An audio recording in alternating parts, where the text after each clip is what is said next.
Meus irmãos amados, meus irmãos queridos que nos acompanham através da emissora Expresso FM 100.9, nós louvamos ao Senhor porque nesse 31 de outubro a igreja no mundo está comemorando 500 anos da Reforma Protestante, quando Martinho Lutero ele subiu à porta da igreja de Wittenberg e fixou ali 95 teses. É claro que não estamos aqui para falar mal de igreja nenhuma, de igreja católica ou qualquer outra que seja. Nós estamos aqui para proclamar o Evangelho de Jesus. Eu quero convidar os irmãos para nós lermos apenas um versículo da palavra de Deus, que é Romanos capítulo 1, versículo 17, que foi o texto pela qual o Senhor falou ao coração do Dr. Lutero, e aonde ele teve a inspiração e a direção do Espírito de Deus para estar fazendo aquilo que veio a ser conhecido como a Reforma Protestante.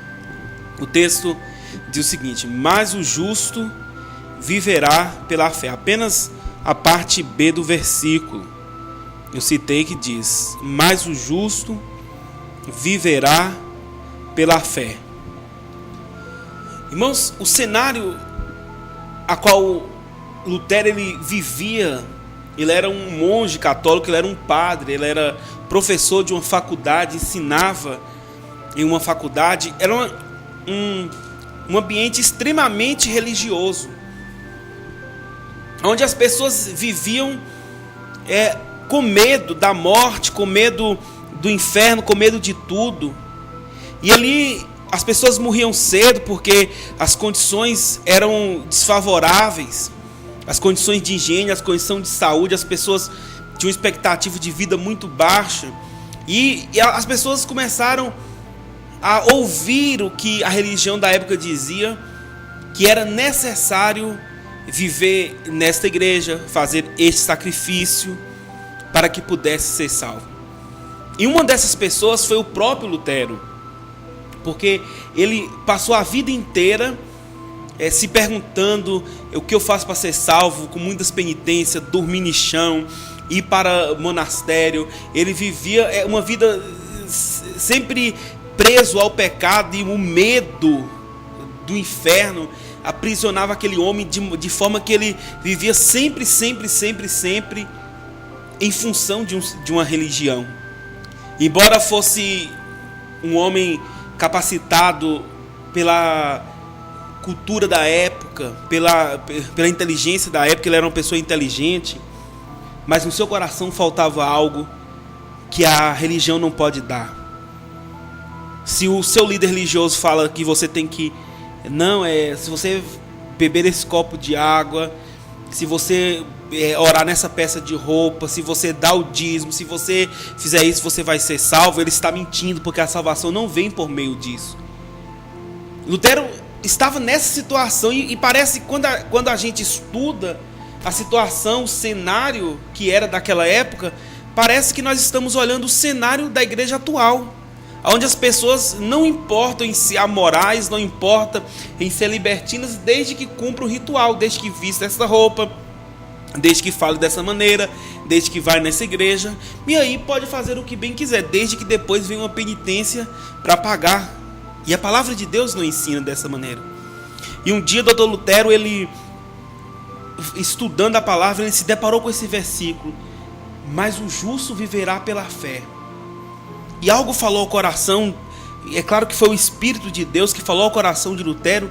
Ele começou a questionar, ele falou: mas se é pela fé, a justiça de Deus que se estava ali não era uma coisa vingativa, não era a ira de Deus, mas era quando ele começou a compreender que quando o homem, por mais pecador e miserável que seja, ele vai a Cristo, ele está em Cristo, ele faz parte do sacrifício de Cristo,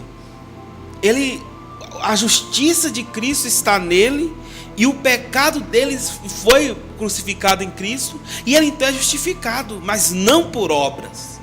Não é eu subir os degraus da igreja de joelho, eu pelar meu joelho, subir monte, que traz salvação. O que traz salvação é o sacrifício de Cristo. E o instrumento que ele usa é por fé. Então Lutero aquilo começou a ter uma revolução no coração daquele monge. Imagina isso há 500 anos atrás. Se hoje já é difícil quando você levanta sua voz para combater o pecado, para combater as heresias, já é difícil. Imagina há 500 anos atrás, onde o cenário, a igreja não era uma igreja, não era uma instituição, era um império, tinha mais força do que qualquer instituição. Ela coroava reis, destituía reis. Então foi um desafio, mas aquilo era o próprio Deus. Tanto que a intenção de Doutor Lutero não era dividir a igreja, ele queria reformar a igreja.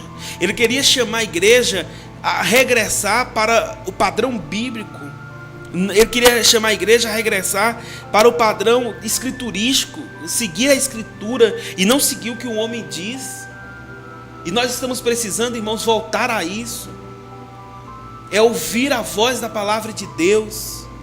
É ouvir a voz que emana das Sagradas Escrituras. Às vezes, com tristeza, a gente contempla a nossa própria vida. Não estou falando da vida dos outros.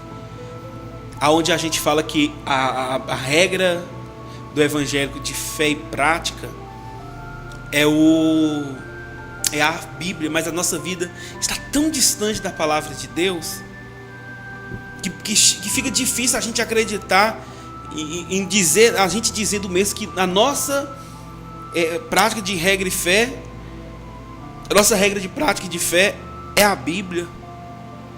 E nossa vida cada dia mais distantes da palavra de Deus. Aqui, o mesmo Espírito Santo que tocou o coração de Lutero e o conduziu à reforma. A primeira reforma não foi da igreja, não foi de uma comunidade, mas foi no coração de Lutero. Mas foi no coração daquele homem angustiado.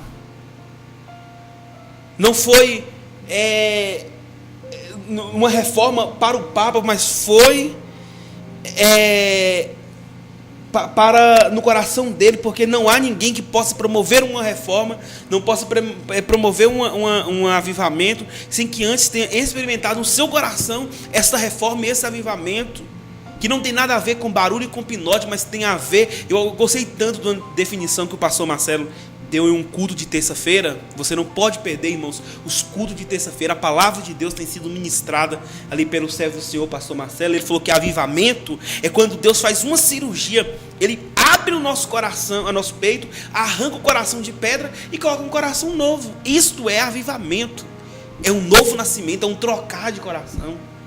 Não é simplesmente ir lá e maquiar as coisas, mas é ter essa experiência de um novo nascimento. E tem muitas pessoas querendo promover revolução na igreja, sendo que a revolução não está no seu coração. Quando eu digo revolução, não tem nada a ver com rebelião. Não é nada, isso não tem nada a ver. Revolução, eu digo, é um retornar à palavra de Deus. Às vezes a gente olha e fala, tal igreja, ela não é bíblica, ela não está de acordo com as escrituras. Aí a pergunta tinha que ser olhando para nós. E minha vida é uma vida bíblica? A minha vida está de acordo com as Sagradas Escrituras? Ou eu sou mais um rebelde que luta por uma causa, mas aquela causa ela não aconteceu no meu coração? Antes da reforma acontecer na igreja, teve que acontecer primeiro no coração de Martinho Lutero. Meus irmãos, o evangelho ele não prega mudança de religião. Ele prega mudança de vida. É um novo nascimento. É uma experiência nova. Eu não posso falar contigo, meu amigo católico, dizer para você, saia da sua igreja, venha para a Assembleia de Deus, vai para essa e para aquela igreja, para você ser salvo, que eu estaria mentindo. Mas eu te digo, venha a Cristo. Porque não é pelo ritual, não é o sacrifício, não é as religiosidades que vai te aproximar de Cristo, mas é o próprio Cristo que vai te conduzir a uma experiência nova, uma experiência de novo nascimento, uma experiência que Lutero teve. E a nossa oração nessa tarde, irmãos, é que essa reforma ela aconteça em nós. É porque Paulo escrevendo a Timóteo, ele diz: olha, porque há um só mediador, e um só Deus e um só mediador entre Deus e os homens, Cristo Jesus, homem, o qual se deu a si mesmo em resgate por todos, para servir de testemunho ao seu tempo, para que, digo a verdade, não minto, eu fui constituído pregador e apóstolo, mestre dos gentios, e na fé e na verdade. Paulo estava dizendo: olha, não é a religião, o convite não é venha à minha igreja, mas venha a Cristo. Venha a Cristo, pois Ele pode. Venha a Cristo, pois Ele é capaz de mudar a sua história, de provocar uma revolução. É capaz de realizar uma explosão. Talvez não seja a níveis mundiais, como veio se tornar a reforma protestante, mas seja a nível do seu coração. Porque não adianta nada você promover uma reforma denominacional, uma reforma regional, local, uma reforma mundial, nacional, e não ter uma reforma no seu coração. Lutero experimentou primeiro no seu coração aquilo que posteriormente viria a acontecer no seio da igreja de Cristo. Então o convite do Senhor nessa tarde não é deixa a sua igreja, mas deixa o pecado, deixa a abominação, deixa a religiosidade. Quantos e quantos e quantos cristãos não estão, irmãos, presos na religião? Acha que um simples ritual, não, eu vou me batizar para me ser salvo. A palavra diz: quem crê e for batizado será salvo. Mas não está dizendo que o batismo traz salvação. Ele está dizendo que o batismo é uma confissão pública, que você creu, que você abraçou a fé, que Cristo te escolheu, te elegeu antes da fundação dos tempos e te constituiu filho dele. E aquele é um sinal público aos homens, é um sinal visível de uma graça invisível. E tem pessoas que acham que só por batizar já traz salvação. Então, meus irmãos, seria inútil Jesus morrer por nós. Era só eu me batizar e eu estaria salvo. Tem pessoas que acham que tomar a ceia todo mês traz salvação. Não traz salvação. O que traz salvação é o sacrifício de Jesus por nós na cruz. A ceia, sim, é essencial na vida do crente. É uma ordenança de Jesus. A maior prova disso é quando você toma a ceia, você se sente em comunhão, você se sente abraçando a Cristo, você se sente unido a Cristo. É uma ordem do Senhor que nós tomemos o seu corpo e bebemos o seu sangue, como memória do que Ele fez e esperando que Ele vai fazer, que é a volta dEle. E Ele dá graça àqueles que participam. Mas não é a Santa Ceia que traz salvação. A Santa Ceia não é para a salvação, é para os salvos. Está salvo? Desce as águas, tome a Santa Ceia, pratique a sua religião, mas como consequência e não como motivo para chegar à salvação. Eu imagino se Lutero chegasse hoje e olhasse a igreja da forma que é hoje. Certamente, Dr. Lutero, ele iria ficar muito aborrecido com a situação de muitos líderes, com a situação de muitos e muitos e muitos pastores que têm apostatado do evangelho para pregar uma doutrina de homens, um ensino de homem, um ensino que escraviza o homem. Olha só, meus amados ouvintes, tem pessoas que chegam ao absurdo de dizer: não, a Bíblia não condena tal atitude, não é pecado pela Bíblia, mas eu como líder, eu quero que seja assim. A Bíblia diz que não é pecado, mas eu vou dizer que é pecado. Como é, irmãos, que nós podemos nos dizer filhos da reforma, se estamos indo em contrário daquilo que a reforma tanto lutou para construir? Nós estamos destruindo a reforma. Lutero, usado por Deus, trouxe a reforma. Nós estamos trazendo a deformando a igreja. E eu, não sendo enjoativo, não sendo repetitivo, mas eu volto a dizer, a reforma ela começa nos nossos corações. Imagina se cada crente, cada pessoa tivesse uma reforma pessoal. Não haveria necessidade de ter uma reforma nacional, porque a reforma já havia acontecido. Aquele 31 de outubro do ano de 1517,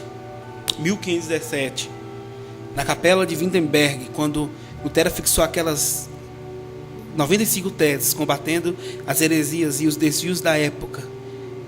Aquelas teses já haviam sido fixadas no coração do servo de Deus. E a partir dali, Deus soprou o Evangelho para a Alemanha, para a Europa, e chegou como cumprimento do Evangelho, da promessa de Cristo, aos confins da terra, aonde muitas pessoas às vezes se esquecem que o Evangelho chegou aqui ainda no tempo do Brasil colônia, né? Quando eles chegaram ao Brasil, missionários, inclusive muitos deles em contato com o próprio João Calvino,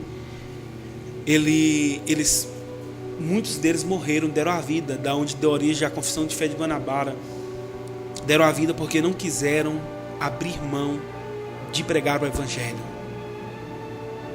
Hoje nós não temos necessidade ainda de derramar sangue, e com facilidade nós nos afastamos da pureza e da simplicidade do Evangelho. Irmãos, o Evangelho é simples. Quem está complicando as coisas somos nós. Então o convite do Senhor nessa tarde para nós é: vivam pela fé. O justo vive pela fé. Esteja em Cristo. Vocês são salvos pela graça, não por obras. Esteja em Cristo. A Sagrada Escritura seja a única fonte de autoridade, de ensino, de governo para vocês. Dê glória somente a Deus. Somente a Deus a glória. E nós estaremos, irmãos, firmados em uma rocha que não pode ser abalada. Eu não sei, na verdade eu creio que não, mas eu não posso afirmar tal coisa, se nós teremos mais 500 anos pela frente. Mas 500 anos depois, a igreja precisa voltar aos pilares da reforma.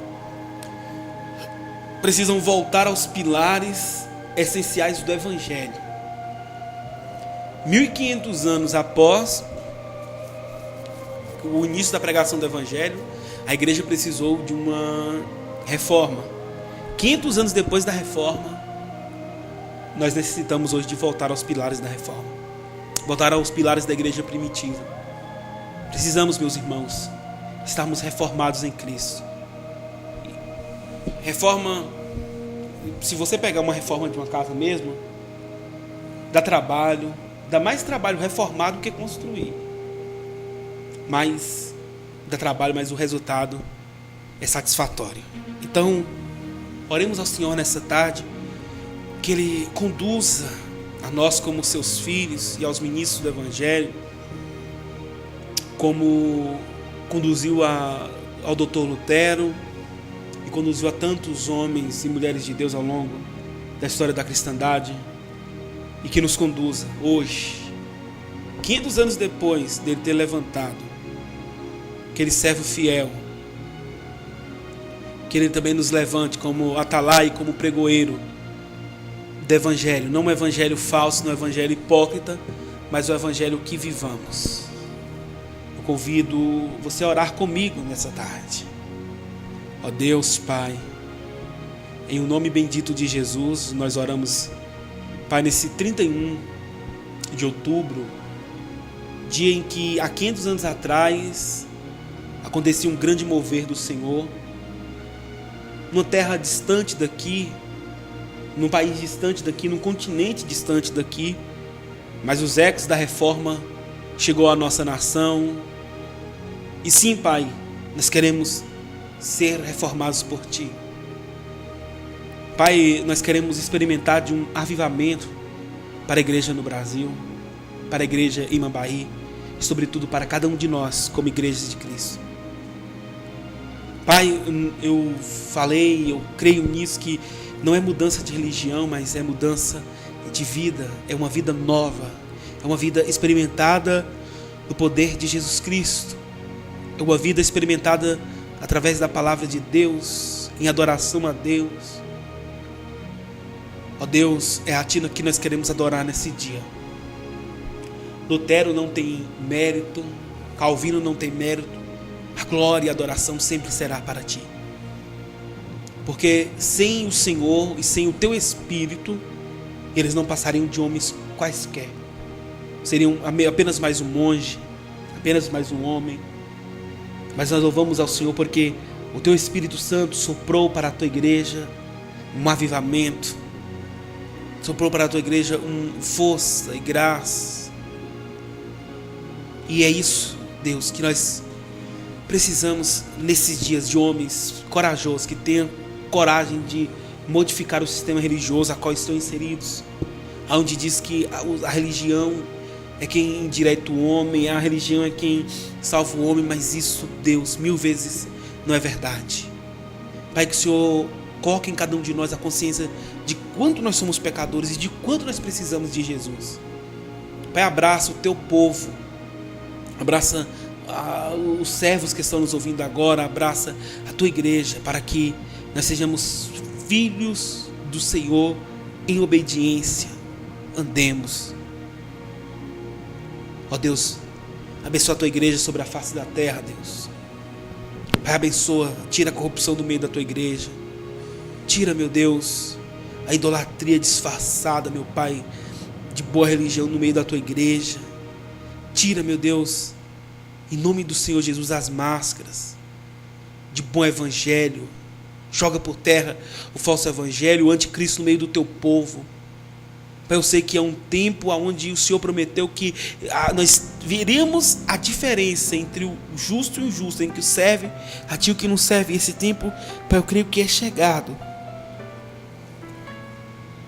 E que nós, Pai, aliados à Tua igreja, sendo Tua igreja, sejamos agentes de reforma para a sociedade que vivemos, pois a reforma, há 500 anos atrás, além de revolução espiritual, trouxe transformação social. É isso que nós precisamos, pois vimos o número de evangélicos crescer anos após ano, mas nós não vemos mudança na sociedade. Pelo contrário, aumenta a criminalidade, aumenta a corrupção, aumenta todo tipo de mal. Mas nós cremos em Ti, Senhor, que o Senhor vai, Deus, levantar um povo, meu Deus, um remanescente nessa nação, Pai. Pai, eu sei que o braço do Senhor está estendido contra essa nação, pois ela tem se apostatado dos Teus caminhos, ela tem se apostatado das Tuas verdades, e doutrinas demoníacas têm sido pregado, Pai, infelizmente não apenas nos palanques, não apenas nas tribunas das câmaras, meu Deus, legislativas estaduais, federal, do parlamento, Senhor, mas dos púlpitos de nossas igrejas. Temos visto, meu Deus, a pregação de um evangelho falsificado. E Deus, imploramos ao Senhor, no nome de Jesus, o Senhor estenda as Tuas mãos hoje sobre a nossa vida e nos aproxima de Ti, Senhor, para que em fidelidade ao Teu evangelho nós andemos à espera daquilo que há de se manifestar, que não é terreno, é a manifestação plena do reino de Deus para as nossas vidas, é a volta do Cordeiro de Deus, aonde após a grande tribulação nós veremos a manifestação total da Tua glória, pois hoje nós vemos, Senhor, o Teu reino aqui através da Tua igreja, mas haverá um dia em que nós veremos uma manifestação total do Teu reino, e uma manifestação real, e a Tua igreja chora, e a Tua igreja ansia nela, por isso, Deus, fortalece-nos, como um dia o Senhor Jesus orou, Ele disse: Pai, eu não peço que os tires do mundo, mas que os livres do mal. Nós estamos no mundo, Pai, mas como agentes de reforma, como agentes de transformação, como agentes para o Evangelho e pelo Evangelho. Alcança, meu Deus, os que estão perdidos e caídos. Levanta e salva-os, purifica-nos para a glória do teu santo nome. É em nome de Jesus que eu oro nessa tarde, dando glórias ao teu nome, em nome do Senhor Jesus. Amém.